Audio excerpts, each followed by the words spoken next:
surgery. And today I'll be starting with, can I share my screen?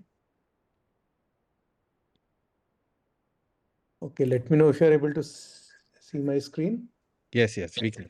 All right. So today we'll be starting with the topic upper airway resistance, mother of all diseases. So I'm Vikas, bring you greetings from Mumbai. We believe that out of all the medical specialties, most important specialty is cardiology. Why? Because a person dies if the heart stops working for a few minutes. But in the next 1 hour, I'll make you believe that it is the ENT which is the most important specialty, because prevention is better than cure. What you treat in the heart actually can be prevented if we ENT surgeons can look into the nose and the throat a little better and treat these nose and throat issues so that they can prevent heart disease. Yes, I mean what I say. You can, as an ENT surgeon, you can prevent a lot of heart diseases from happening. Let's see how. So the missing pillar in health is the breath. It all starts there with the breath. If the breath is not perfect, all the problems of health start from breathing improperly. So what is the max time when maximum heart attacks do happen? Is it late night, early morning? Is it afternoon? Is it, late morning? Is it early evening? We all know that maximum heart attacks happen between, 2 a.m. and 9 a.m. Somebody is writing not audible. Am I not audible? No, sir. You can go ahead, sir. You're audible. We'll take. All right, all right. So maximum heart attacks happen between late night, early morning. And why? Nobody is actually fighting at that time. Nobody is, stressed with work at that time. They're actually stressed with work in the afternoon, in the, early afternoon, late afternoon, evenings. They are struggling. Why is somebody not getting heart attack then? Why when he's sleeping peacefully? So this is the slide from Cleveland Clinic. Complications of obstructive sleep apnea. First one is heart damage and heart failure, then arrhythmias, sudden cardiac death, daytime sleepiness leading to accidents, health conditions like type 2 diabetes and high blood pressure. These are the commonest ones. Others one, memory loss, depression are more subtle. Anu is writing, we cannot see the screen. Is there any problem? Sir, I request you don't get distracted, sir. I will handle it in background. Everything is fine.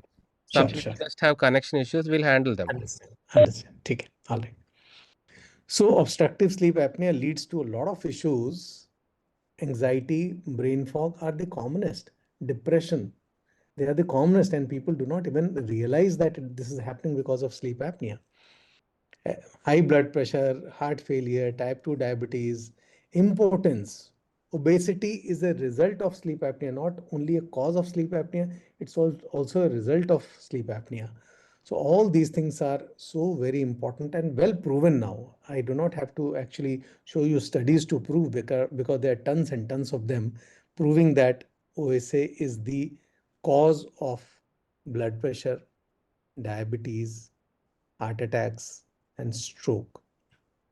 The most important heart conditions and the brain conditions are commonly a result of obstructive sleep apnea. It's proven beyond doubt. The risk of stroke is increased 2 times, sudden cardiac death twice, cardiovascular mortality 5 times, and atrial fibrillation even after ablation 57% risk is increased. These are different studies. I'll not really go into details, but it is well proven that it happens. I'll actually make you understand how it happens, right?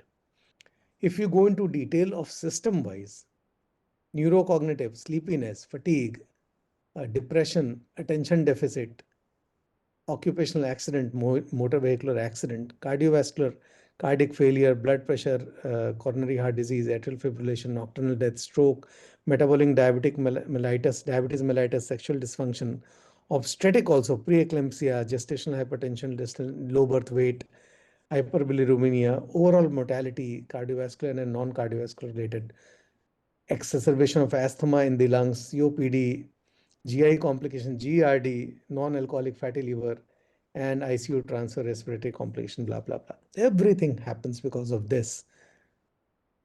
How it leads to accidents. Person is sleeping on the wheels.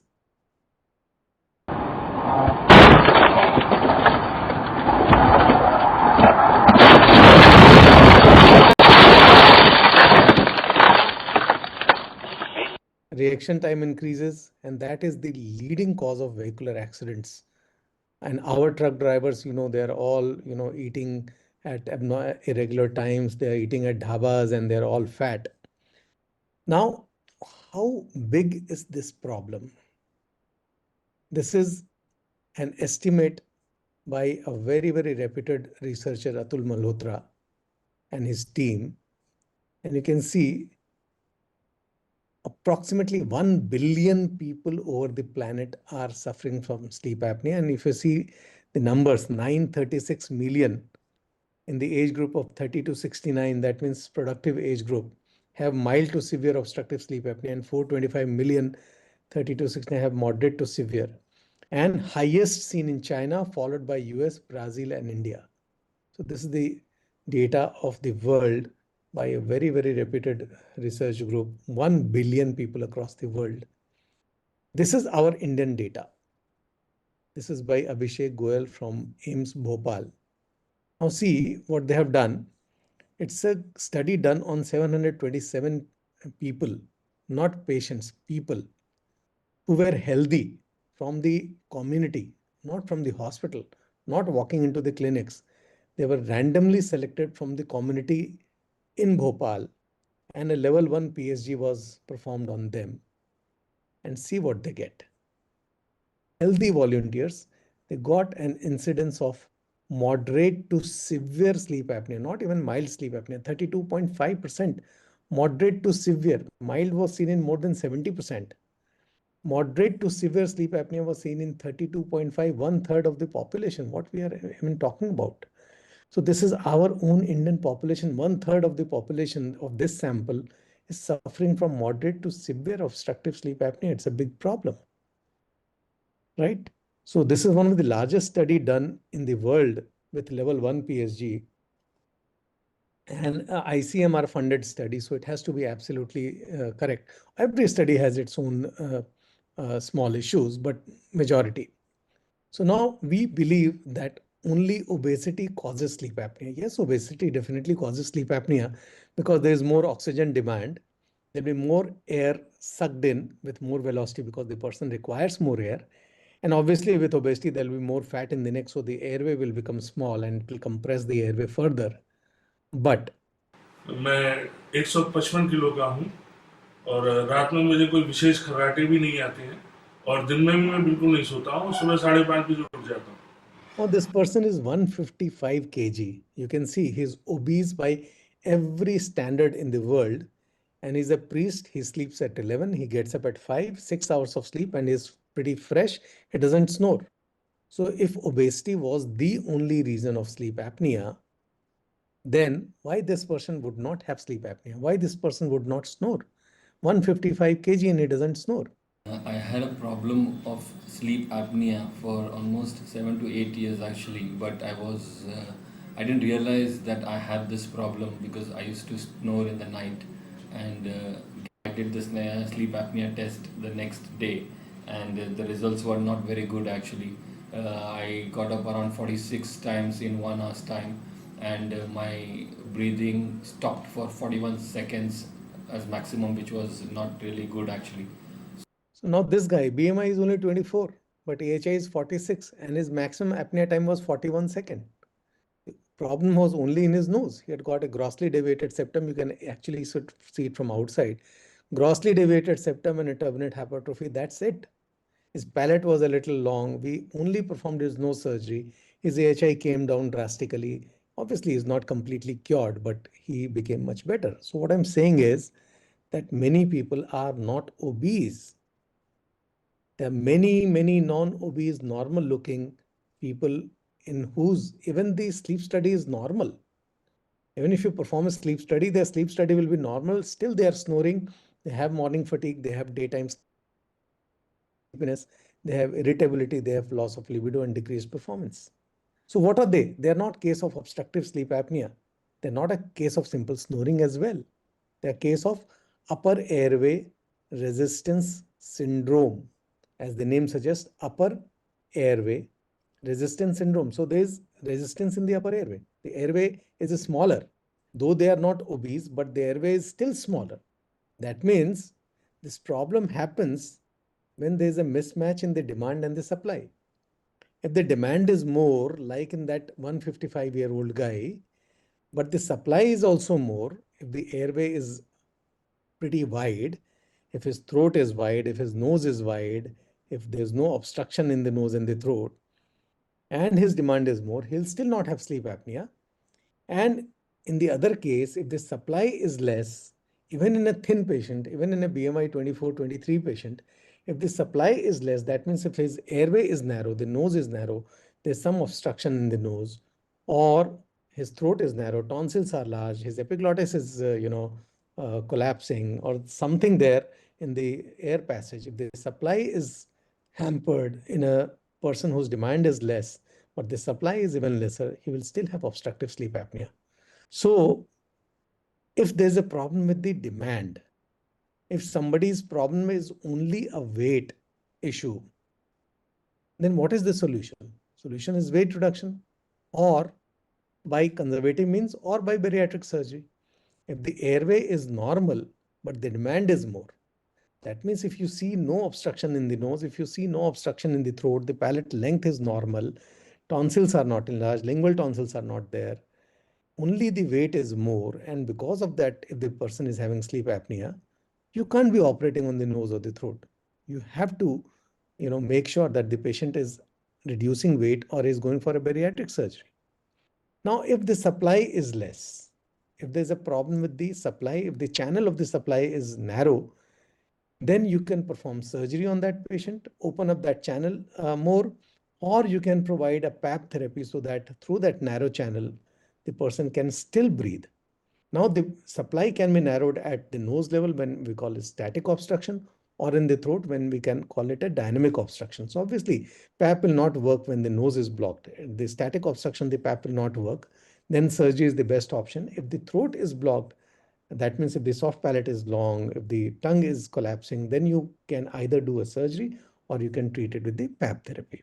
So this slide is the most important slide of the whole thing that you need to understand, that you have to first determine if this patient's problem is because of a demand or because of less supply. So the mismatch is because of which factor? Is it more demand or because of lesser supply? Now, when a child is born, he's born to breathe well, he's born to sleep well. When he grows into a young adult, obviously he's again meant to sleep well. If some adult has slept for 6 to 8 hours, he should be absolutely fresh. Why should a person, even after waking up after 6 to 8 hours of sleep, be like this or like this? We simply blame it on the stress. Oh, you're stressed. You're taking too much of stress of work. Therefore, you're, tired. We have to look into what else can be the cause. We cannot simply blame it on stress and leave him like that. This person who's having pain here and there is always tired, and seeking medical help, but nobody is helping him, just blaming it on his stress level. He has not slept well, because if he is not, the sleep is the best detox for the brain. If you sleep well, then only the brain will be relieved of the toxins which accumulate in the brain. Just like if you work too hard, there'll be lactic acid accumulated in your muscles. If you take rest, that lactic acid is washed out. Similarly, there's something called a lymphatic system in the brain, just like lymphatic system of the body, which washes away the toxins which are accumulated during wakefulness. the waste products. And when you sleep well, all these waste products are being taken away from the brain, and that's the detox of the brain. And if you do not sleep well, the first thing is the problem with the mood. From here, you go right here. You are first joyful, then happy, then relaxed, indifferent, confused, sad, anxious, and angry. So these are all stages. The first day you may be still okay. Second day you'll be still try to relax yourself. Then by the end of fifth or sixth day, you will definitely turn confused and sad. And by if it is a few months that you are not able to sleep well, you are bound to be angry at every stage. So this is your first thing which hampers if you do not sleep well because of any reason, is the mood. Then second comes your memory, the speed of your thoughts, creativity, the attention, focus, flexibility, all those higher mental functions start getting affected next. Till this time, you are still able to do your basic mental functions, but your higher mental functions go for a toss, and that's the time when your whole life is disturbed. I'll not take you through this busy slide. This slide only tells you that sleep deprivation via different mechanisms, of which I'm not going into details, leads to formation of or release of cytokine and cytokine-like chemicals you can see in the lower part. So sleep deprivation leads to release of cytokine and cytokine-like chemicals in the body via different mechanisms, which I will definitely not take you into detail. But what is cytokine? Cytokine is the chemical which is released from all these cells, macrophages, lymphocytes, mast cell, fibroblast, endothelial cells, granulocyte, in response to what?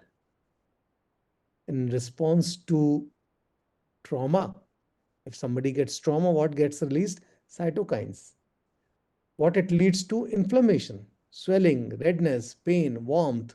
All cardinal signs of inflammation are result of cytokine and cytokine-like chemicals, which are also released in the whole body through those cells when somebody has not slept. So there's a low-grade inflammation in the whole body if you've not slept well. Now you realize that when you go to a marriage, party, marriage in the family, you are there for 2-3 nights, and you do not sleep well because you're talking with your cousins and late nights. And when you come back, what happens? The whole body is aching. You are tired. Of people suffering from sleep apnea for a long, long time. The whole body is inflamed.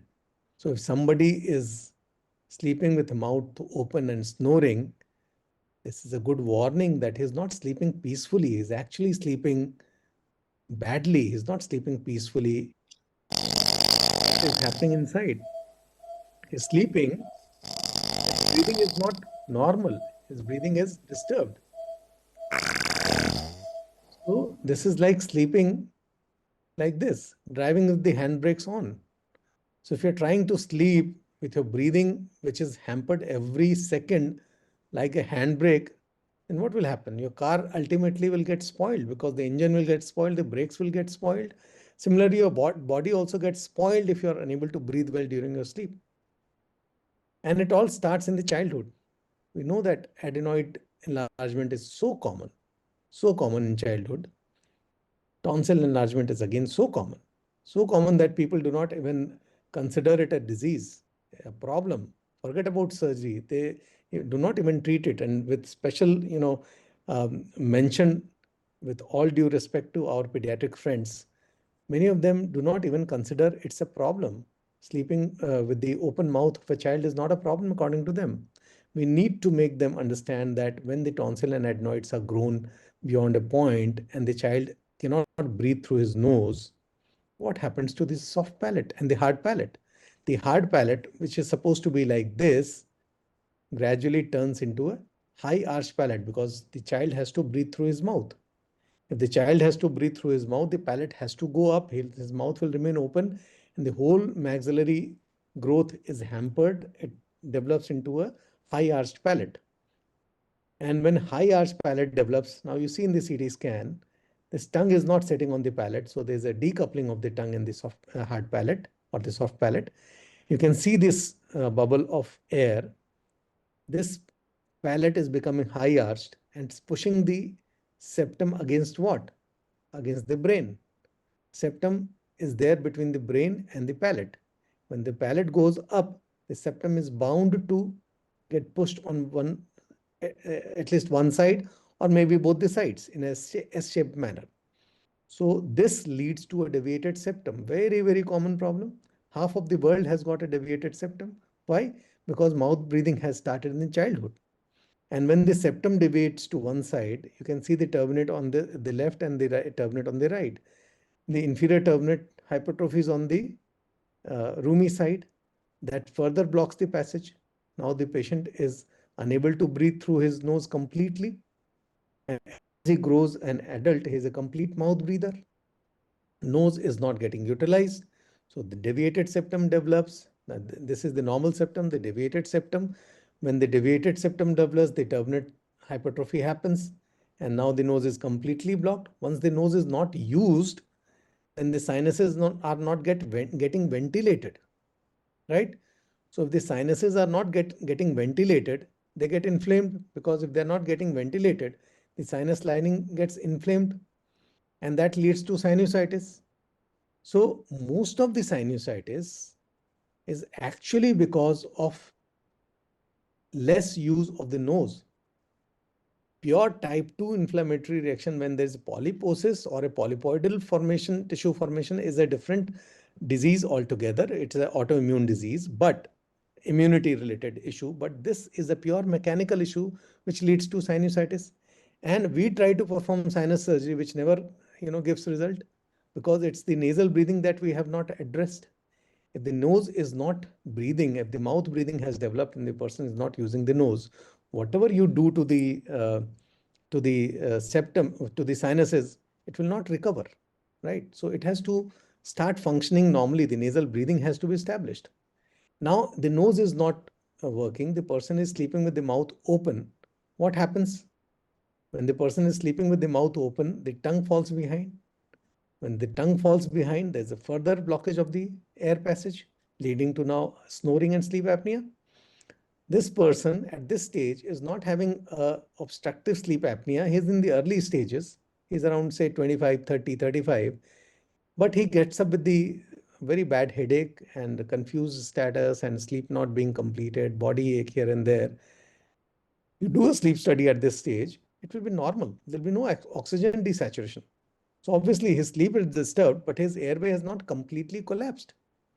So this situation is like if there's a mosquito in the room who is biting you every few minutes or seconds, is disturbing your sleep, but will it lead to your oxygen desaturation? No. So upper airway resistance situation is like the person is having a disturbed sleep because of his own breath, but it is not enough to cause a collapse of the airway completely, and therefore the person will not have oxygen desaturation. So this is the stage of upper airway resistance, but no frank sleep apnea. It will develop later on. So now from this stage, the person in this stage, you can see fights in the house, fight on the road rage, because the person is already irritable, and claustrophobia. He reaches his office. Claustrophobia is a very, very common problem associated with nose blocks. A person who's having difficulty in breathing and nose block also has claustrophobia. All these things will keep on happening, and that's upper airway resistance syndrome. It was described around 30 years back, 32 years back, by Christian Gliminalt. Almost 50% of the population has some kind of deviated septum or turbinate hypertrophy. Now, this is a huge number we are talking about. Around 1/4 of the population has got allergy. If you combine these two, almost 2/3 of the population has got some kind of a disturbance in the nose. 40% of the males in their 40s, they do snore. And upper airway resistance is common in females as equal to males. So males develop more sleep apnea because their palates are longer, because their overall length of the soft airway is more. But the blockages in the airway, the nose issues, are almost equally common in females. So we cannot discount females. They're almost equally affected by the upper airway resistance syndrome, which is the initial part or initial stage of the whole gamut. So I had the fortune of meeting Dr. Guilleminal thrice. The last was in 2013, and after that we lost him in 2019.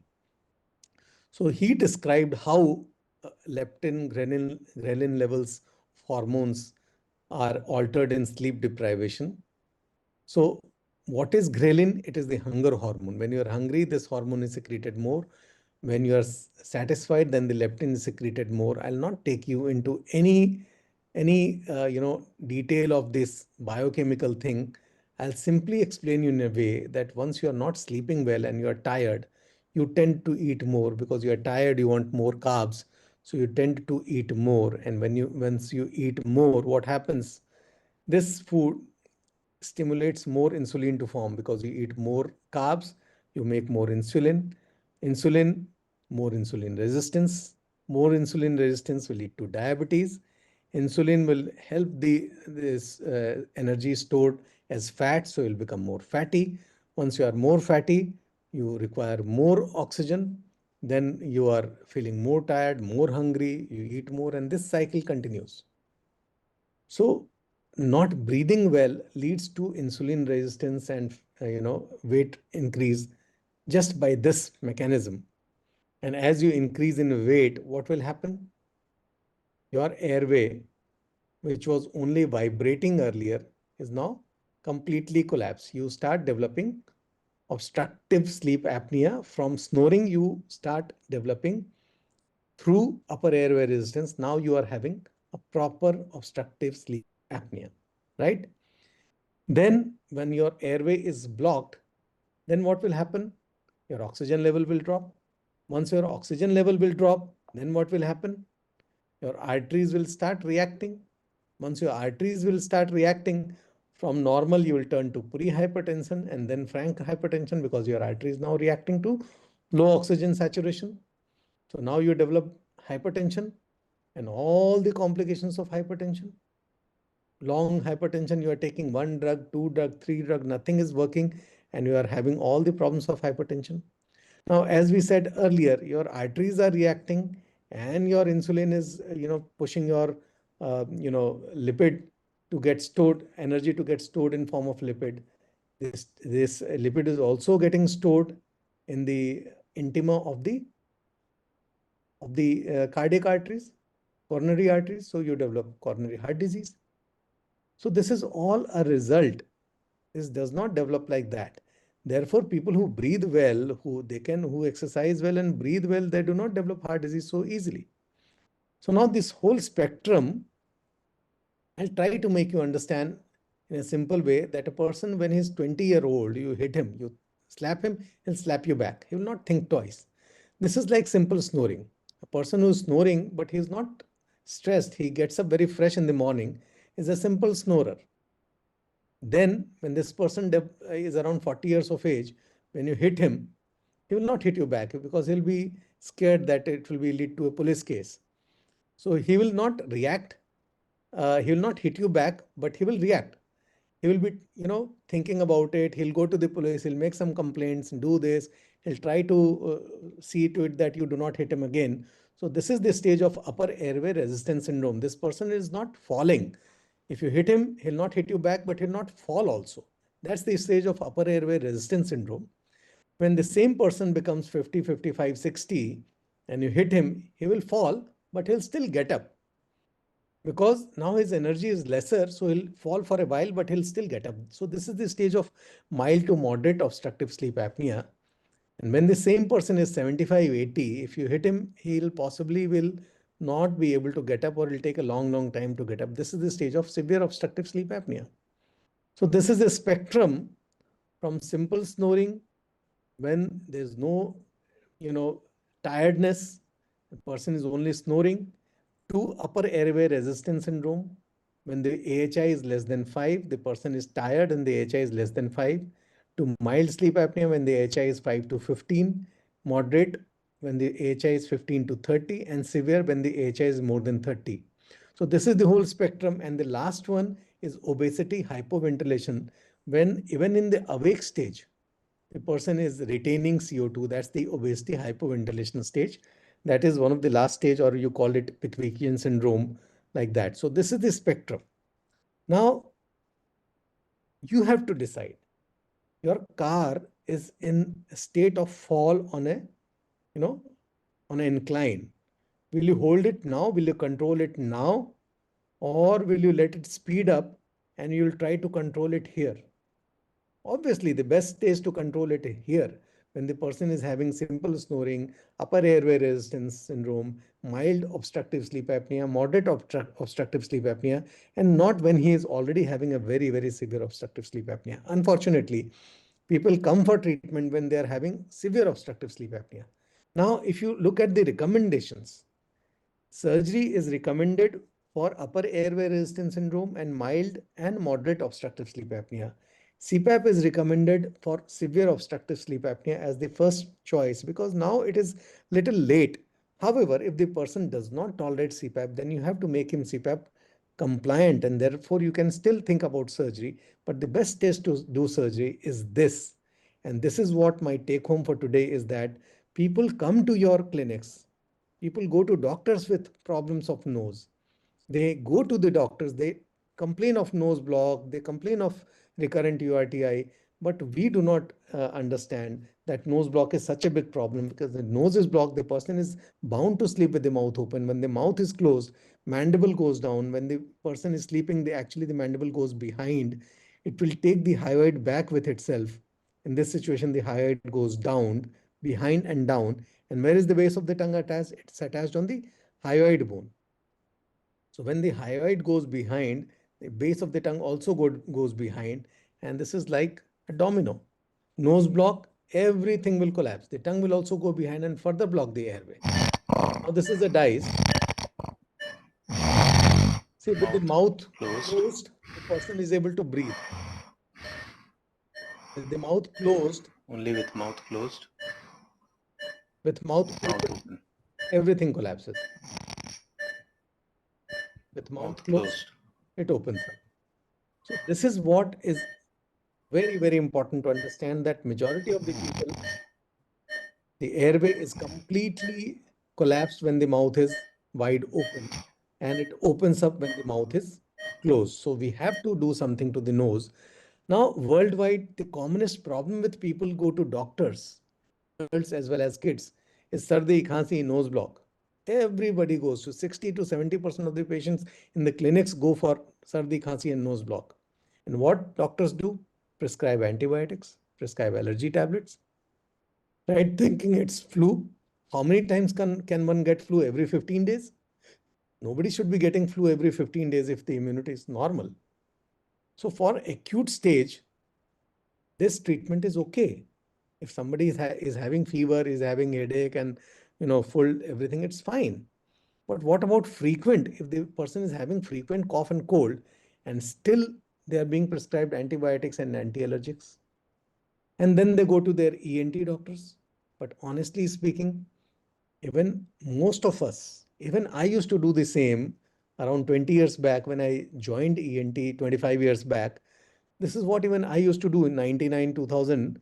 I was not primed. So nose issue, I would just look into the nose. If I do not see anything big, I would simply prescribe the patient a nasal spray and send him home, thinking everything is allergy, either infection or allergy. That's the problem. It's not like that. Patient is confused, the doctor is confused, and he stops going to doctors thinking that nothing is going to happen. So if the patient has not come back to us, does not mean that he's cured. Now, this is again a slide from Cleveland Clinic. Can you see the reason for sore throat? Sore throat, obviously bacterial infection, allergy, tonsillitis, reflux. See this, overuse of voice or irritants. Mouth breathing. Mouth breathing is a cause of sore throat. So if you give antibiotic, gargles, this, that, steroid, it's not going to solve the problem. If the problem is mouth breathing, you have to treat mouth breathing. And patients come to doctors with sore throat. What we give? Antibiotic, gargle, antihistaminic, allergic, and painkillers. That's not going to solve. Obviously, allergy is very common. 1/3 and 1/4 of the problem is suffering from allergy, but almost half the population is also suffering from deviated septum. Half the population is having deviated septum, turbinate hypertrophy, some kind of concabulosa and blockage in the nose. Can we ignore that? Is it allergic rhinitis? Is it sinusitis? Is it deviated? It's a $1 million question. Very, very important thing to understand that what are we dealing with? Because complaint of the patient, long-term complaint are only 5 or 6. Nose block, sneezing, watering from the nose, morning fatigue, headache, facial pain, postnasal drip. In some patient this is more, some patient that is more. But these are the only 5, 6 symptoms. And patient is asking some question, we are trying to give him some other answer.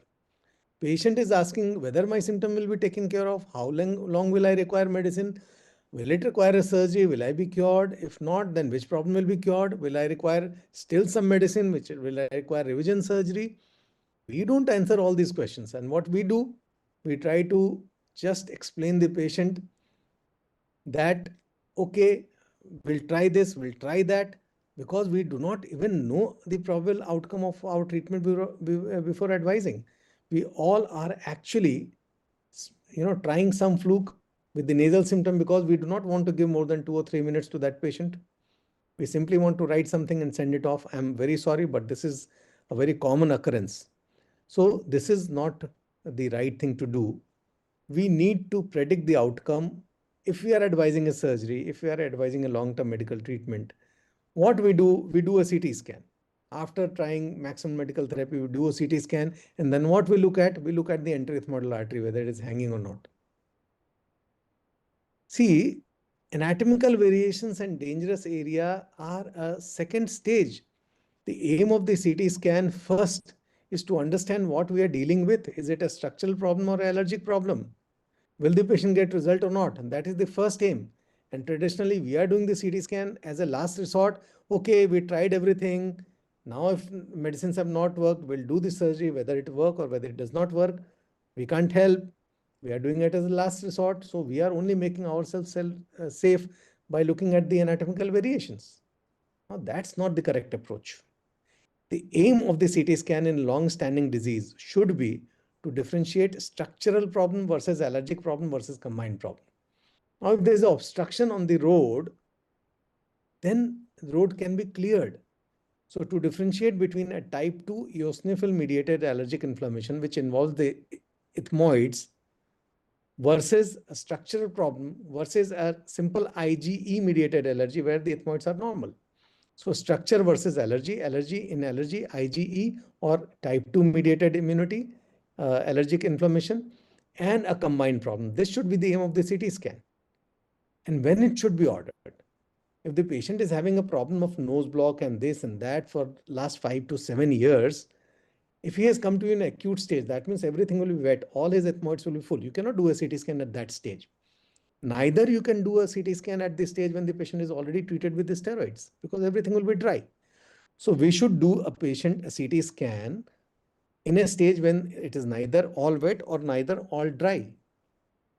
If you also do a serum IgE, you will get a clean picture of what the patient's problem is, whether it is a structural problem or allergic problem. In allergy, whether it is ethmoiditis or a simple serum IgE or a combined problem.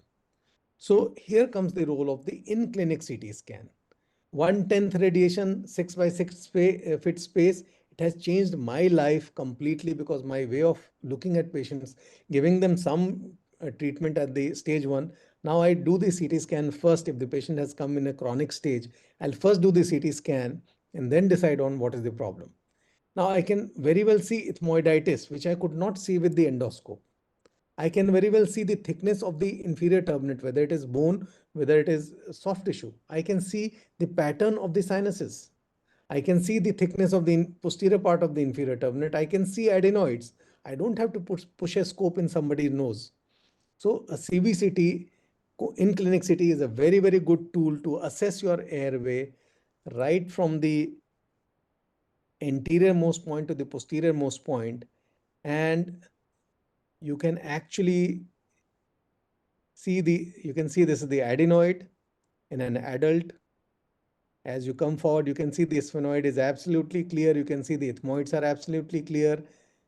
And you can see large concha bullosa on the left, huge DNS to the right, turbinate hypertrophy of the left inferior turbinate on the left, and almost no sinusitis. So this is a purely structural patient, right? And here what I wanted to show you that this high deviated septum is below the frontal sinus. I'll use this point later on. So I'm just showing it to you here that every single patient you'll see the high deviated septum, the thick part of the septum is always below the frontal sinus, and it is only the very thin part, cribriform plate, is below the cribriform plate. So now you classify this patient into a structural problem, allergic problem, which is further classified into type 2 eosinophilic inflammation or IgE mediated immunity, and a combined problem. And then you can decide if it is a structural problem, then you can cure this patient by surgery. If it is allergic problem, which is either type 2, then you have to do FES. If it is IgE mediated, then you have to treat IgE mediated allergy by spray or tablets. Or if it is combined, then you have to do both. So if it is blockage, which is causing the traffic jam, remove this blockage, make it straight, and the patient will be really, really happy. Clear the obstruction and you'll get a clear path. Because if you try to give this patient a CPAP, if he's having sleep apnea, if he's having snoring, if you try to give him CPAP, he will be just unable to tolerate, because CPAP will do something like this. And this is what is happening with most of the patients today. Without doing a scan, just by history, we say, okay, you have nothing in the nose, you try CPAP. And he doesn't tolerate CPAP, and then we leave him to die. So please have a look inside the nose, either by endoscope or CT scan. CT scan is preferable before prescribing this. And you'll be amazed to see that majority of these patients have got a deviated septum, turbinate hypertrophy, concha and it's a straight problem. It's a RAM-like problem. This patient, you do surgery, blockage will be gone forever. He will not require another surgery in life. Off and on, he might still require some antihistamine or some nasal spray because his basic problem was structure. Now, I'll not deal with the structure of the nose and in the nasal surgery part, because it's not it for today. Only thing I say that the nasal valve area, this septum, we operate suboptimally. We need to remove more of septal cartilage. The SMR is not an outdated surgery. We all do septoplasty. I'll not waste too much of time here because there is another day, 1 full hour on septoplasty and turbinoplasty only, no surgery only. So I'll come to that. But what is important is that you have to get the high part of the deviated septum completely out, both high and low. As you see here, you have to completely get out. The turbinates also, again, I'll spend one entire day on the turbinate. We'll deal on the different parts of the inferior turbinate, how to deal with different parts of the inferior turbinate. On 1 full hour, we'll deal with that. What all new things are coming in turbinoplasty, how we can get a nose which remains open throughout life after the surgery. So this will be a topic for another day, but this is one of the most important roles of a ENT into performing. A regular ENT can do all these surgeries very easily, but can give a very, very nice airway to the patient. Now, if the problem is because of a traffic jam, which is only because of number of cars, and you see in the CT scan that the ethmoids are all involved, patchy involvement of all the ethmoids, this patient is a type 2 allergic inflammation, and you will require do surgery, because anyway, not only because of the nose, there will be post-nasal drip, which will lead to further, post-nasal drip leading to further blockage in the nasopharyngeal area, leading to more viscosity of the secretions, more surface tension, leading to further sleep apnea. And it's only a matter of time when this patient may develop frank polyposis. So both these patients are actually like ramen. They have 10 heads, ethmoids on all sides, and you have to do a complete disease clearance. All the ethmoids have to be removed, because only steroids will help this patient. There's no use of antihistamines. And steroid use you can only give by nasal spray. You cannot give by oral route. And you have to remove the ethmoids completely. For this reason, you have to remove all the heads of the raven to kill it. You cannot do an incomplete job. So you might require to use navigation in cases where you are going near the frontal sinus area and the skull base. Obviously, you will not, many experts do not require navigation, but most of them actually will still need it in this area of frontal recess and near the skull base. Zero, Again, spend one and that's the frontal day recess. on this. This should be your result. Your whole skull base is completely visualized, complete clearance of polyposis and all the ethmoidal cells, subtotal removal of the middle turbinate and the superior turbinate. I'll deal it on that day. So now this is the slide. You can actually, if you want, you can take pictures of this. If the problem is only structural, where you see deviated septum, turbinate hypertrophy, but the IgE is normal and the ethmoids are clear, a simple septoplasty, turbinoplasty can solve the problem. If the problem is allergic, that means the ethmoids are patchy, IgE may or may not be raised, then you need to require a complete ethmoidectomy. If the ethmoids are normal but the IgE is raised, then you need to treat the patient. You'll not obviously operate him, but you'll put him on a nasal spray or antihistamines. Then there is a combined problem where you have a structural problem as well as the ethmoids are patchy or plus minus IgE is raised. Then you'll require septoplasty, turbinoplasty, you'll require FES, complete FES, and followed by nasal spray. And then you have a situation of non-allergic rhinitis when there is either no structural issue, no IgE raised, or ethmoids are also clear. Then you have to look into the causes of non-allergic rhinitis. So this is the algorithm that I have been following for the last 15 to 20 years. It has given great results. You can try it out.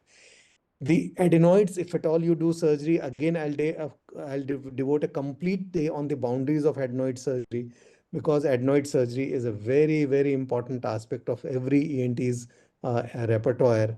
And this is the paper. I'll deal with the adenoids, the boundaries of the adenoids and where you have to reach, and all aspects of oral adenoids, oral surgery, nasal surgery.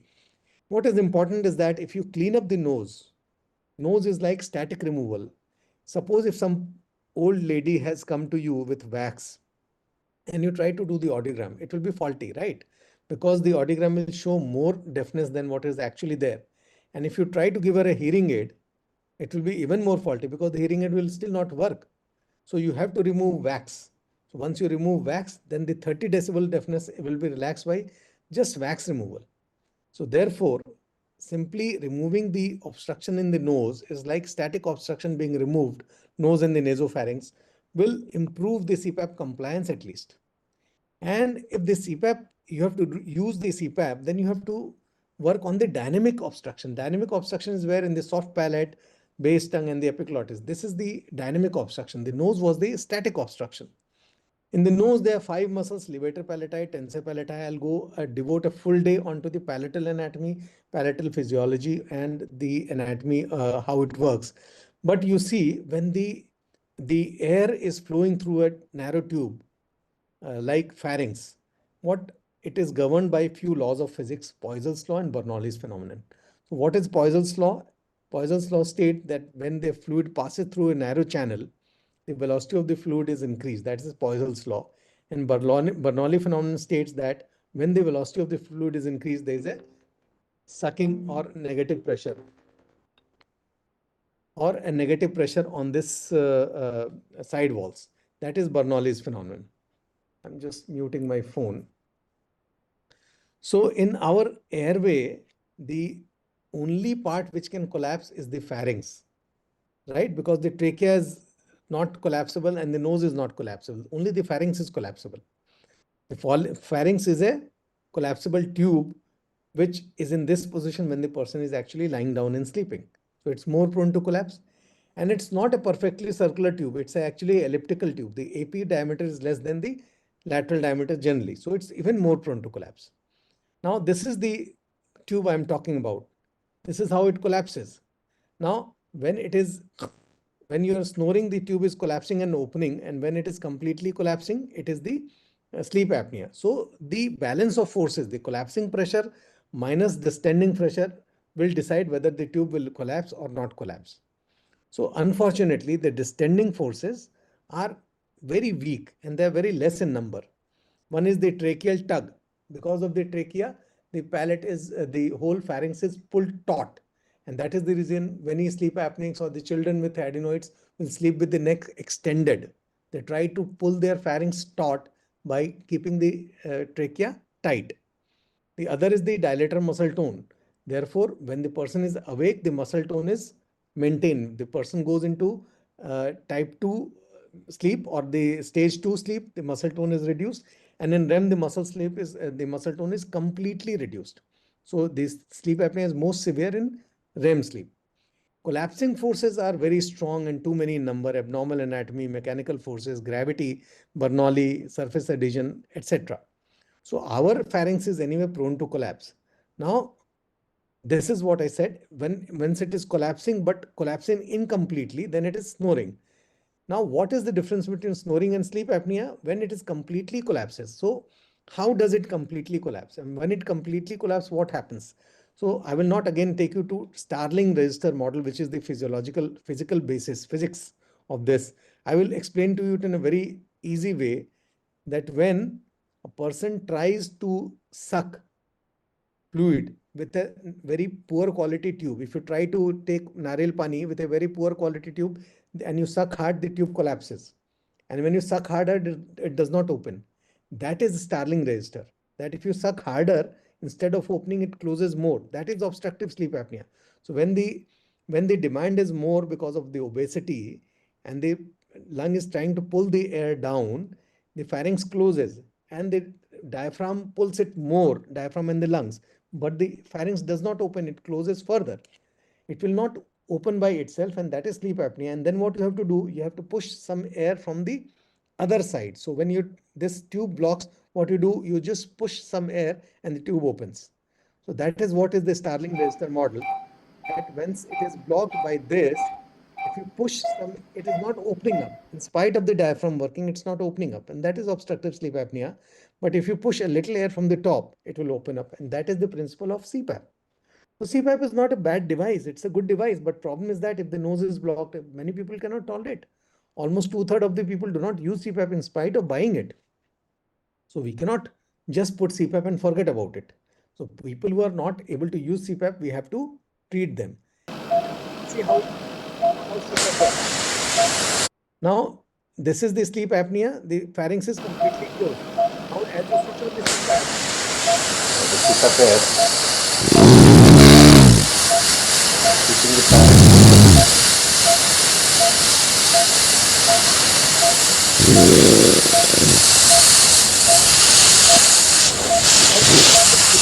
keeping the palate open.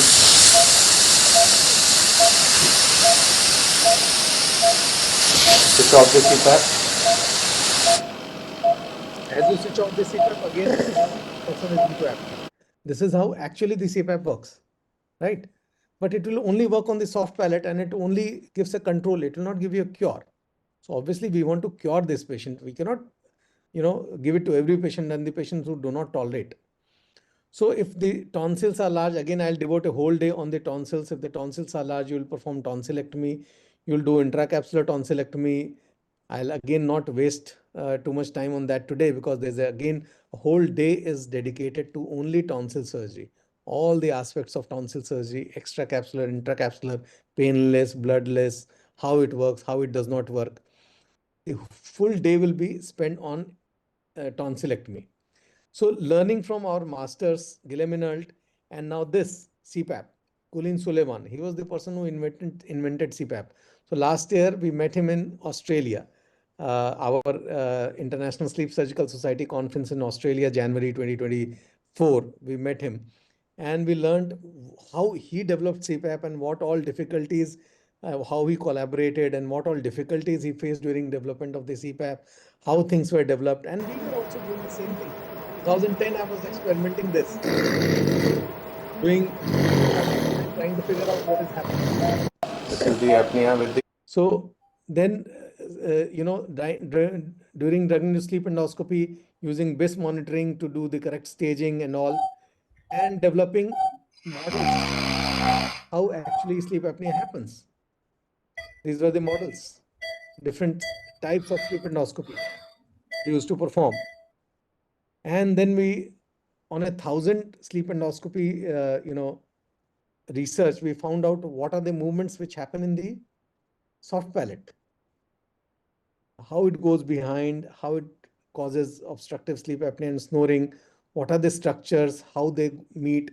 So as I said, there will be a full day dedicated to palatal movements and palatal surgery.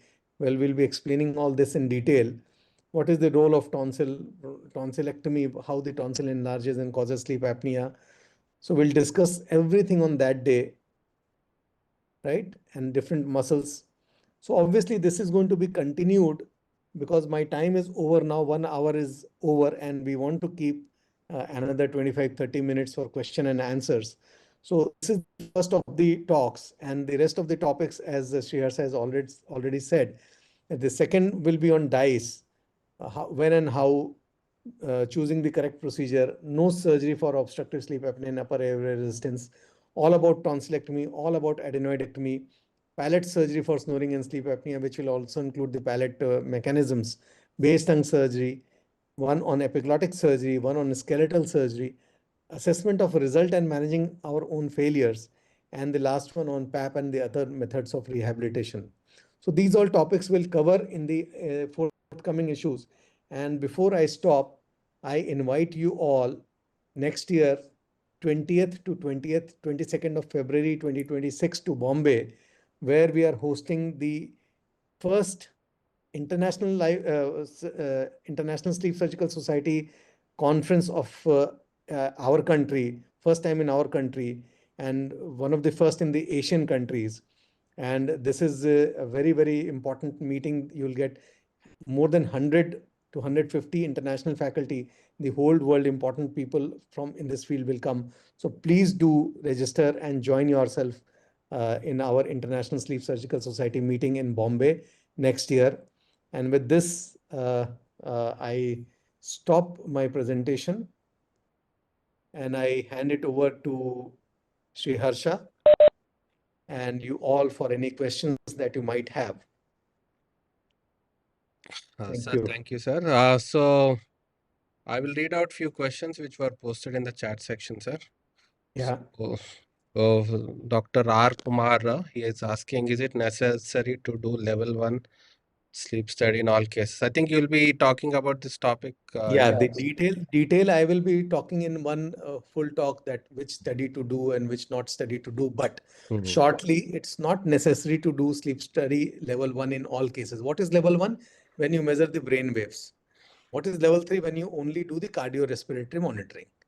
So when it is necessary to measure the brain waves, when you are not sure whether it is obstructive sleep apnea or not, if it is sleep talking, sleepwalking, central sleep apnea or not, or some other kind of sleep disorder, restless leg syndrome, then you have to measure the sleep waves from the brain. Then you have to do the level 1 sleep study.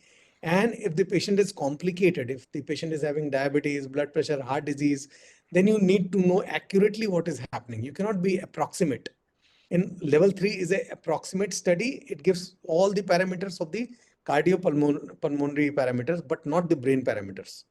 So in these two situations, when you are not sure about the diagnosis and when it is a complicated patient with a lot of comorbidities, then you will do the level 1 study.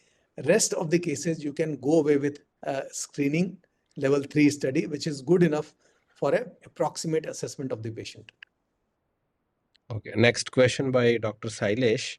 Is there any correlation between less percent of REM sleep and upper airway resistance syndrome? Less percent of REM sleep. Can you repeat the question? So is there any correlation between lesser percentage of REM in sleep and upper airway resistance syndrome?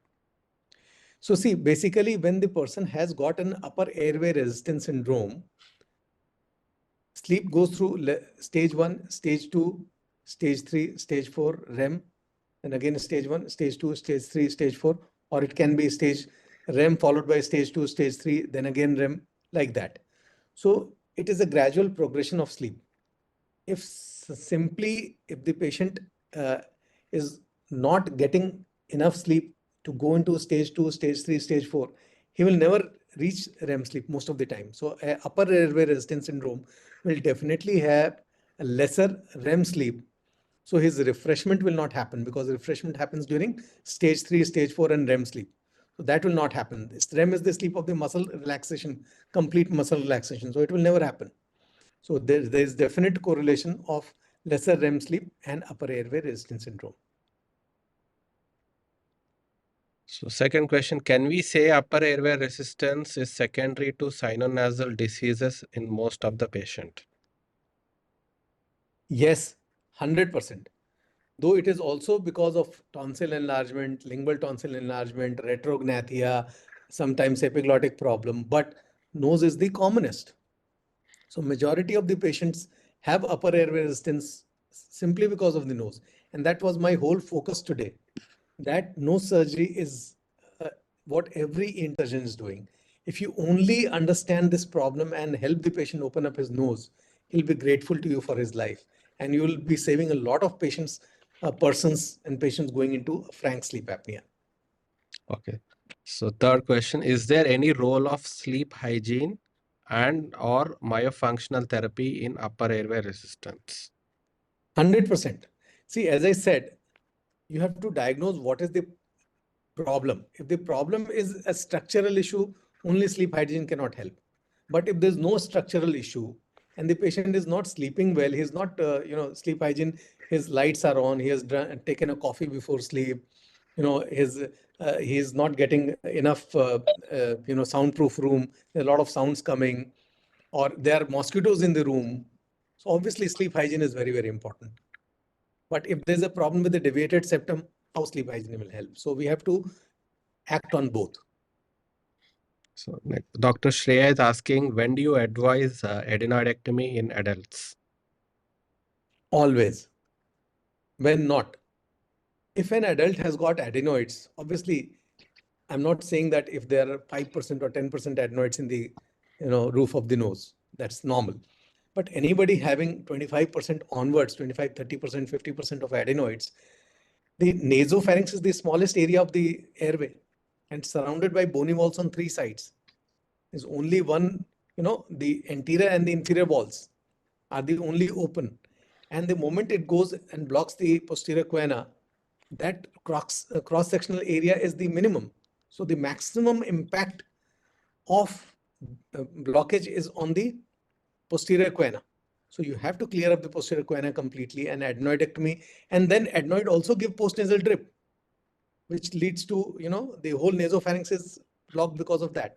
So adenoidectomy in an adult having upper airway resistance syndrome or obstructive sleep apnea is a must in my view. You should never leave adenoids behind. One more question by Dr. Kumar. Can we get level 3 done by home study by a company device? I think rest might. Yes, why not? Yes, why not? See, level 3 is basically a screening device which does a good job. I'm not against it at all. See, ours is a country of 140 crore population.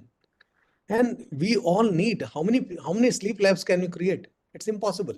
Yes. And then logistic wise, manpower wise, so these devices are good, they're very good screening device. You should do it. And when needed, then you can go on to this level 1 or level 2 later on. Technically, you don't even need a sleep technician for level 3. No, In not at all. No. any person, they can do it. Absolutely. Yes. Absolutely. So next question by Dr. Gabriela Zurita. Do you perform multi-level surgery for moderate to severe OSA? I think again, this is a very broad question. But yeah, absolutely. So multi-level surgery for moderate to severe apnea is the commonest that I perform. Because in our country, people do not come to us mostly in upper airway resistance stage. Right? They come for some other problem, then we tell them that, okay, you also have this. Then he says, yeah, we also snore. But when they come with snoring, they come into a moderate and severe and very severe sleep apnea. So most of the patients that I operate, nose and the palate is the commonest. So that comes in multi-level. And most of the patients I operate are having AHI of 70, 80, 100. This is what we get. And they are all CPAP failures. So most of the patients that I operate are having AHI in the range of 30, 40, 50, 60, 70, 80 or 100. So next question by Dr. Sonam Rati. At what age adenoidectomy to be advised, and what is your duration of medical management for these patients? Yeah, so see, adenoid at what age? Youngest I have performed is 14 months. But see, in the first 1 or 2 years of life, the adenoids are very soft. If you put them on good nasal spray and give some oral steroid intermittently, you can pull on time.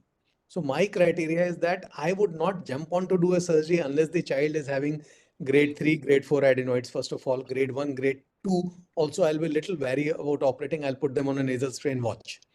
Grade 4, 100%. Grade 3, most of the times, I'll advise a surgery. I will first put them on good amount of oral and the nasal spray, steroid spray.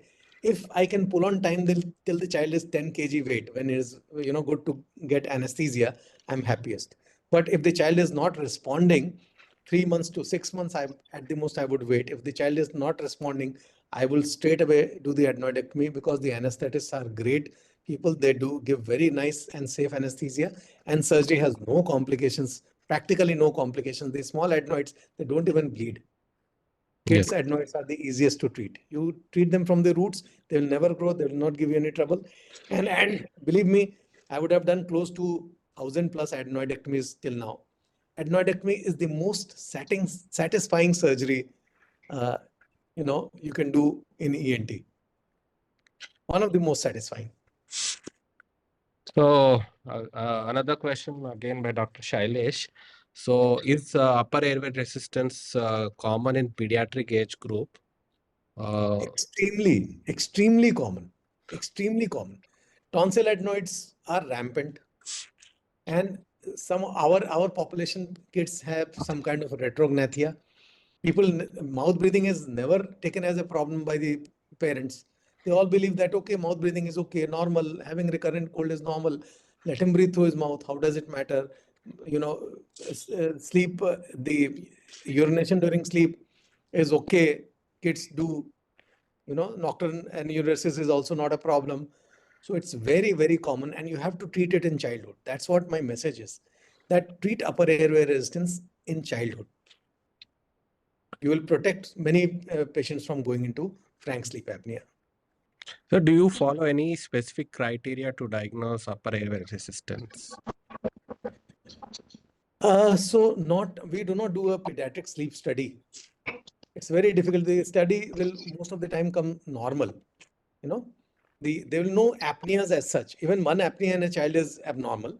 So you will not get a 10-second apnea most of the time. But the history itself, that the child is having disturbed sleep, is walking, is moving on the bed, he's unable to sleep, well, he's not getting up fresh, he's irritable. That itself is good. But we may think about getting some objective criteria, not subjective. Yes, this suggestion is well taken. So next question. In elderly snoring patients, what is your criteria to take a CT scan? 99%. When not to take a CT scan.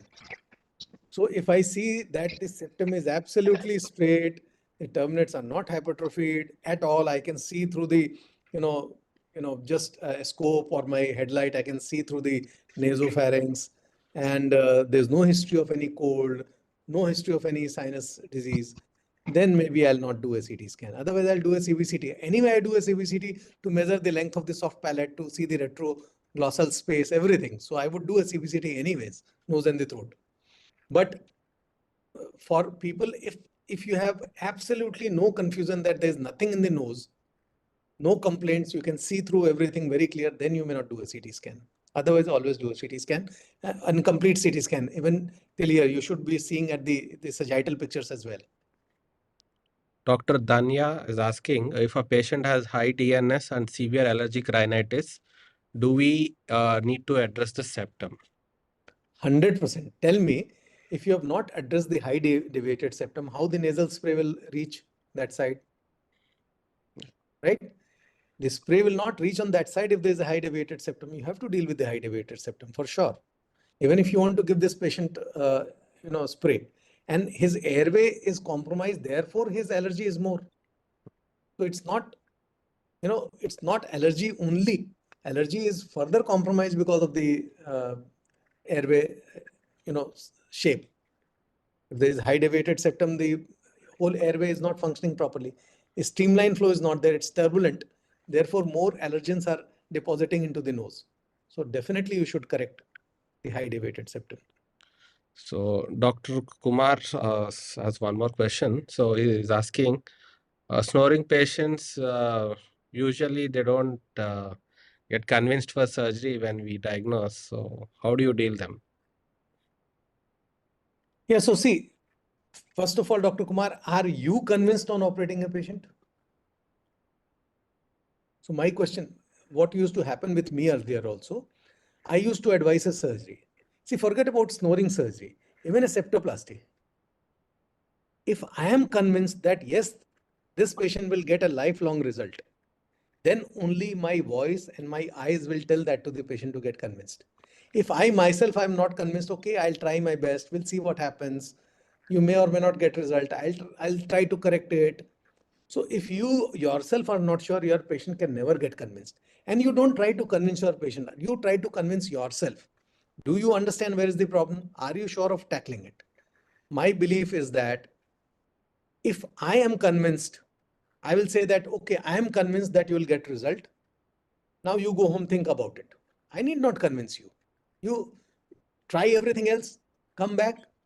I'm convinced that I'll get you result. I'm very sure of getting you result. This is what is the problem is. I'll explain why I'm convinced, my points, and I'll give it in writing. That these are the points that I'm think, and I'll give it in writing. You take second, third opinions. You take your calls. I think that's the best way of convincing the patient. Don't try to convince. Convince yourself, and your patient will be convinced himself. So there's one more question by Dr. Gaurav regarding turbinates. What is your role of turbinates, turbinoplasty, turbinate reduction? How do you deal whenever you see a large turbinates? Yeah, so as I said, we'll have a complete session on the nose surgery, septoplasty, turbinoplasty. But in short, inferior turbinates, tell me, what is the commonest ENT medicine that people use? Otrivin, nose drop, or some kind of Nazivion, Otrivin, this, that. They work on the turbinates, right? Most commonly, the 200, 300 crore market, all the sprays are acting on the turbinates. Intranasal corticosteroid spray, they are acting majorly on the turbinates. So the turbinates you have to tackle. If there is a deviated septum, the turbinate is bound to be hypertrophy. There will be a bony component, there will be a soft tissue component. There is the upper part of the turbinate and lower part of the turbinate. The detail, I'll show you the thing in the next topic whenever it comes. But you have to do turbinoplasty. See, minimalistic turbinate reduction will not give you a lifelong result. You have to do a proper turbinoplasty. You cannot do a turbinectomy. You cannot remove the turbinate. You'll make the patient cripple.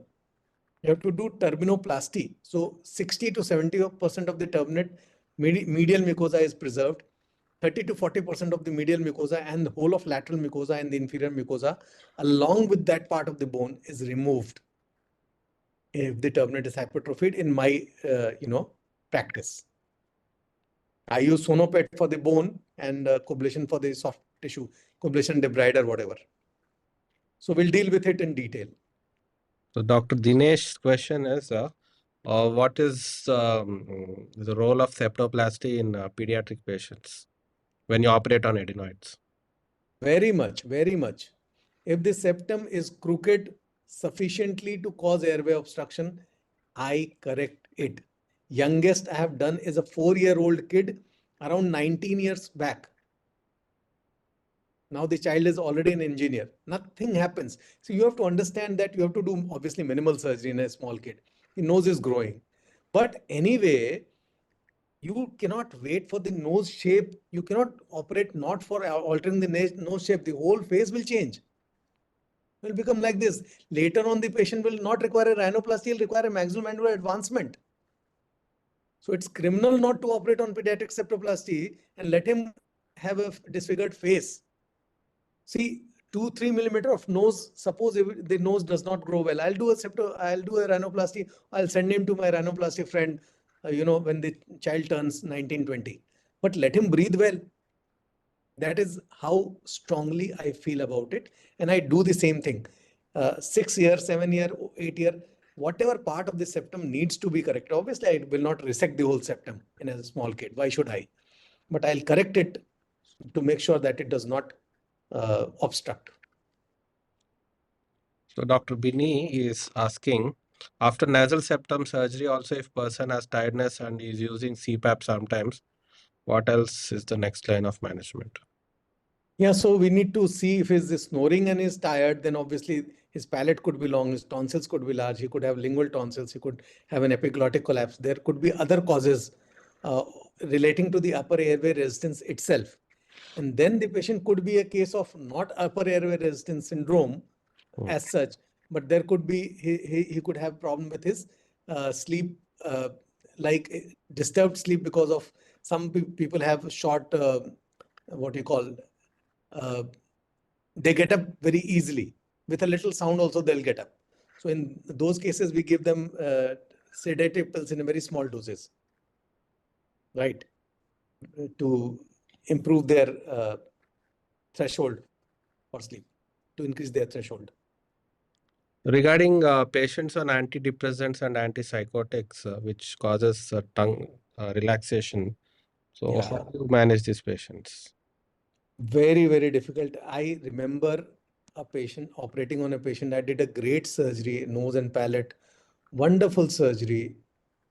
But this patient was on antipsychotics and antidepressant for 5 to 7 years. His snoring improved, sleep apnea improved, but his mouth opening, he was a mouth breather since childhood.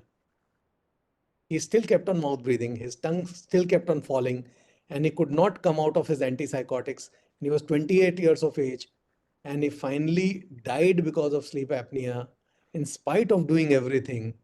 Overdose of antipsychotics. I still remember that patient's face, right? I cannot name the surgeon who referred, and no, I discussed with him. So very, very bad. And this patient went on antipsychotics and antidepressants because of sleep apnea. So his whole life was spoiled from childhood, and by the age of 31, he was dead. I operated him at the age of 28. I'm talking of around 7 to 8 years back. So very, very important. Therefore, we should prevent the problem rather than letting them get into that stage. So next question regarding polysomnography, I think you will be answering them anyway in the next topic. But briefly, I'll be asking the questions which were posted. So one is, can we do DICE directly without performing PSG? When do we do polysomnography? No. Let me answer one by one. Yeah. Can you do DICE without doing polysomnography? The answer is, can you do impedance without doing audiogram? Do you do impedance without doing audiogram? No. So if the patient is not having a sleep apnea or a sleep disorder, and you're trying to figure out where is the obstruction for doing surgery, it doesn't make sense. Second, during DICE, you need to know what is the normal desaturation that the patient is used to during sleep, right? So how will you decide whether to go till the desaturation of 90, 80, 60, 70, unless you have not done a natural sleep study? So it's a strict no to do DICE without a sleep study before. You can do it in very, very rare circumstances, but not as a routine. Next question. When do you do polysomnography? So see, polysomnography, you can do the screening test to know whether the patient is suffering from sleep apnea or not, and 100% before doing a surgery. You cannot do a ear surgery without doing an audiogram, right? Cannot, simply. So you cannot do a sleep surgery without doing a sleep study, for sure. And in every suspected sleep apnea, you obviously do at least a screening sleep study, if not level 1. Yeah. Dr. Abhay Sharma is asking, do you commonly perform turbinate reduction in children? Yes. Yes. Because see, children and adult, now children is up to 18, we call them children only, na? So pediatric population, as I said, it's not the age. In fact, more than septoplasty, you can do even a bigger amount of turbinate reduction in children. So if the bone of the turbinate is big, you can remove them with piezo, sonopet. You can remove the bone. If the soft tissue is large, you can remove them with coblation. You can do channeling, but obviously mouth breathing has to go away. Age doesn't matter at all. So regarding adenoidectomy surgery, do you perform tonsillectomy even if they are grade 2 without any symptoms? Yeah, so if I'm doing adenoidectomy and if I see that the tonsils are not large at all, I would still palpate and see whether grade 2, I'm deciding only on the tonsil which is pouting out, or it is still, there's a large tonsil inside the pillars. So sometimes there are endophytic tonsils. Large endophytic tonsils not seeing outside, I will do a tonsillectomy, or I'll do at least an intracapsular tonsillectomy. If they are not really large, no symptom, and I palpate and see that they are not even large inside the pillars, then why should I touch them? Absolutely no.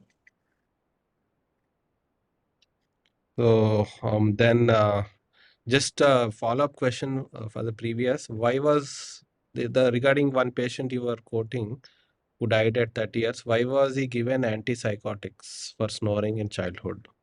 No, because he could not sleep well, and he was put on these Okay. medicines thinking that he has a psychiatric. He did not have a psychiatric disorder, but he became addicted to since ages he was taking that. So he got addicted. He could not come out. Next question by Dr. Binny. Use of oral appliance therapy. What is your opinion?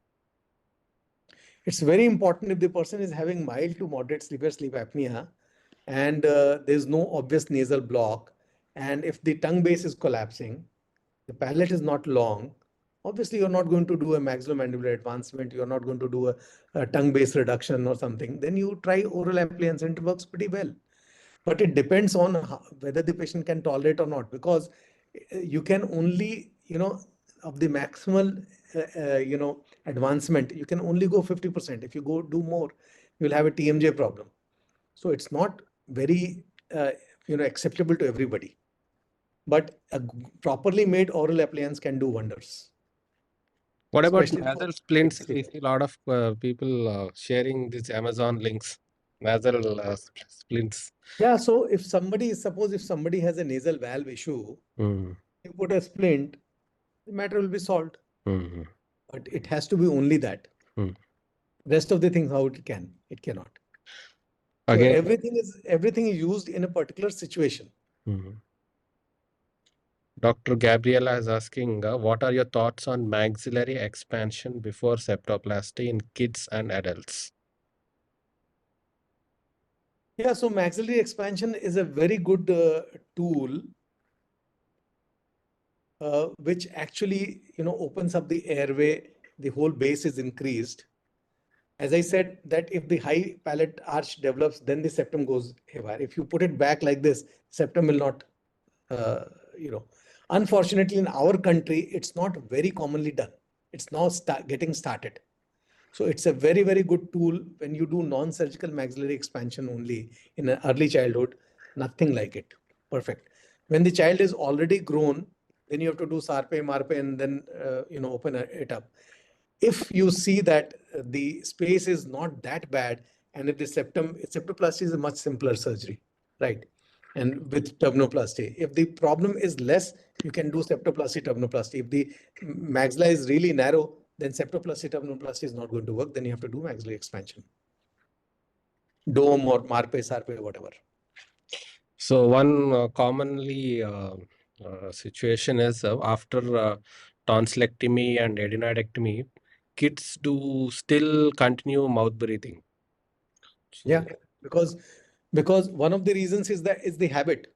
mm, Because they've been mouth breathing for ages, 6 to 8 years. Suddenly it will not go. Then you have to do myofunctional therapy, give them some, chin straps, mm, and teach them, and then look at if there's another reason. If like this, if the maxilla is already narrow, mm. whatever you do, you have to still expand it. So if all the factors are normal, then habit. If the factor is not corrected, then you have to correct the factor, and you have to retrain the muscles, myofunctional therapy. Dr. Geetika is asking, could the patient on antipsychotics be saved by oral appliances to position the tongue forward? Definitely, it can be tried. Why not? This is the best thing to do. But majority of the time, as I said, it's not easily tolerated unless really made well. And many patients cannot tolerate. 7 to 8 years back, honestly, I did not, get it made also. I could not even understand that in spite of doing a good surgery, still it will happen. So next question by Dr. Abhay. Do you use any objective measures for nasal airflow like rhinomanometry, acoustic rhinometry? Honestly, I tried it, but it didn't work so well. Objective measures Mm. didn't work so well in my hands. Having said that, they're very nice to have it and use it as a research tool. But most of the patients also, subjectively, they feel it more. And objectively, with the turbinate reduction, without turbinate reduction, you have to do it both ways. You can't just do it like that. And the stage that you do it in. So if you put them on a nasal spray, the flow will anyway improve. So there are various aspects to it. I do not have a great experience because in my practice, it didn't work out so well. But I'm open to it, and I believe it's a great tool to have it, especially for research purposes. So next question, what are the findings in level 3 sleep study in upper airway resistance syndrome who doesn't have apneas? So in level 3, you will not be able to make out upper airway resistance. In level 1, you will have the RERAs, respiratory effort related arousal, RERAs. So that will tell you that there are a lot of RERAs. AHI will be less, apnea, hypopnea will not happen, but there will be a lot of RERAs that you'll see in level 1 and level 2 study. You will not see RERAs in level 3 study. So that's the importance of doing level 1 study. Dr. Solomon Krishnan is asking, do you perform SMR in children? As I said, SMR is a detailed surgery, is exhaustive surgery, is a big surgery. I'll definitely not perform SMR in a pediatric patient. I will do minimal excision. It's a growing nose. Obviously, I'll not remove the whole septum. But in an adult after the age of 18 to 20, I'll be not conservative. I'll do excision apart from the area which we'll discuss in our whole nose thing. This 2 points, anterior nasal spine and the area joining the upper lateral cartilage and the nasal septum. Behind that, everything goes away. Simply, a simple straight surgery will give you best result in every single case in an adult above the age of 18 to 20. In a pediatric age group, I will be very, very conservative, but I'll still do it wherever is the obstruction. If it is a bony obstruction, I'll use the piezo and remove it. No, I'll not remove the whole bone, but I'll remove the obstruction. Yeah. So next question is, doc, can we combine turbinate surgery, UVPP, tonsillectomy, tongue surgery all at one time? I would really, really be very, very careful in such patients. I will do it only in patients who have got a very simple, very small lymphoid base tongue. Once I'm packing the nose and doing a palate surgery, a large base tongue, I would never, never, never, ever touch. Muscular base tongue, I would never, ever pack the nose and operate. If it is only a little bit of lymphoid tissue which I want to just coagulate, I will do it. But that's not really a tongue-based surgery, so to say. So most of the time, if the tongue is not large, then the nose and the palate together. If the tongue is large, then nose in one stage and the palate and tongue in one stage, because you are inflicting pain. So why inflicting pain twice? Palate and tongue both are painful. So give pain only once, and you put a nasal tube and do the palate and the tongue together in the second go or in the first go.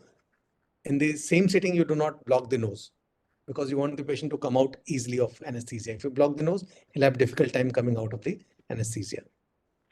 So can you comment about epiglotoplasty and arytenoidopexy for laryngeal OSA? Yeah, so it's a wonderful surgery. Patients who have got epiglottic collapse, only primary epiglottic collapse, cannot even tolerate CPAP. And they are generally thin patients, generally. So a 7-minute surgery, to be precise, it doesn't take more than 5 to 7 minutes. You only coagulate the median glossoepiglottic ligament and create raw area on the base of the tongue and the epiglottic, the lingual surface of the epiglottis, and allow it to come closer. That's it. Wonderful surgery. I have stopped doing epiglotectomy almost completely. I've stopped last 7 to 8 years. I've stopped doing epiglotectomies. I'm doing only glossoepiglotopexy. Wonderful result. Everybody should learn. Any thoughts on hyoid suspension for epiglottic collapse? Honestly, Abhay, if it is epiglottic collapse, a glossoepiglotopexy is a much easier thing for me to do rather than taking an incision. This will give me a 5 millimeter at the most, right? When you stitch the epiglottis onto the thyroid cartilage, this gives you 4 to 5 millimeter, not more than that. Having said that, I'm not against it. But most of them, I'll do a glossoepiglotopexy where the patient can, go home the same day, eat. There'll be extubation on the table. By the evening, discharge. Ice creams by the evening. It's a much, much lesser procedure to perform than a hyoid suspension. However, I'm not against. If it is an obese patient and you do not want to do anything intraorally, and that's a difficult area, dangerous area actually to operate in, then you can definitely do that. So what's your take on hypoglossal nerve stimulation? I'm trying to bring it to India for the last so many years. So I have patients waiting for that. Hypoglossal nerve stimulation, people who have a collapsible tongue, not large tongue, collapsible tongue. What else can you do? Like this patient on antipsychotic drugs. Obviously, when he's on antipsychotic, he's not the right candidate for a hypoglossal nerve stimulation. But if it is a collapsible tongue because of any reason which is not large, which you cannot cut and make small, hypoglossal nerve stimulation is like, God. Though it is pretty costly and it's not available in India, I'm trying to bring it to India for so many years. I hope that I'll start at least doing it in Dubai. Dubai, it's available. My current visit, I'm right now sitting in Dubai, and I'm hoping that I should be able to do it ASAP. So Yeah. that's all the questions from the chat section. So anybody who wish to ask questions can unmute and speak directly. So I really thank everybody for being here for 1.5, and I think we have exceeded our time by 10 minutes already. But I'm very happy that I stopped in 1 hour and then we have half an hour question answer. Casey sir, any complication from epiglottoplexy? Yeah, so obviously if you go lateral to the midline and you damage the lateral glossoepiglottic ligament, the main arterial supply, which is a branch of the lingual, the lateral glossoepiglottic ligament has the artery, and you damage that artery, then it can bleed like crazy. And it will be really very difficult to save your patient. So you can kill the patient doing glottoepiglottoplexy in a very easy manner if you do not stick yourself to midline. Sometimes there are large vessels in the midline also. You have to really be very careful. Veins you can coagulate, but arteries you have to be really, really very careful. You should not damage any artery in the tongue base area. Good evening, Vikas sir. Shailesh here. Hi, Shailesh. How are you? How are you, sir? Just As usual, great presentation, and hats off to you answering all Q&A for more you than are in 40 Monterey, minutes. right? You're in Yes, I'm Monterey in today Monterey. also. Yeah. Yes, yes, Say yes, my yes. hello to I think your Rodolfo. Q&A is bigger than your presentation. That's So most. I always appreciate your patiently answer all the questions. Yes, Shailesh. What is your Thank you, question? sir. Thank you. Great, great presentation. See you in the next presentation again. Thank you, Shailesh. So, sir, I think that's all for the day. We'll conclude for today, and we will be sharing the exact dates and timings for the next webinar in all our WhatsApp and social media groups. So, thank you all for attending, and thank you, Dr. Vikas sir. One question in the end, sir. Yeah. May I have the copy of the webinar page of this video, Yeah, if we will possible? make it available. We'll make it available. Thank Yeah. you very much. Appreciate it. Thank you so much. I thank you, Harsha and Kishore. I thank you both for proposing this and doing this. I believe it was a very, very good meeting and people enjoyed, and I also enjoyed, because in conferences you get 15-minute talk. There's so many things you cannot discuss in 15 minutes. That's the problem. So I believe that people will be able to learn and take this subject forward. And this subject is what can make ENT a really, really important specialty among all the surgical specialties. Thank you once again. Thank you. Good night, everyone. Good night. Sir, just a small question. Yeah. You mentioned when you operate on the epiglottis, do these patients develop aspiration post-operative? Not at all. See, epiglottectomy, when you remove the epiglottis, Yes, then sir. there's a temporary aspiration. If you Yes. remove the epiglottis completely, then only there is a question of aspiration. See, even that recovers in some point of time. You see, when we do surgery I was in Tata Memorial and we used to do a lot of base tongue excision and epiglottic surgeries for epiglottic carcinomas. Right, sir. See, ultimately, the base tongue compensates, right? Here we are doing only epiglottoplexy, only sticking it together. Nothing, not even a single day. Nothing. Okay. Absolutely not. Glossoepiglottoplexy, nothing will happen. Okay. Okay. Thank you, sir. Okay, sir. I think we'll conclude for the day. Thank you. Yeah, thank you. Because of want of time, we'll have to. Thank you very much. Thank you, sir.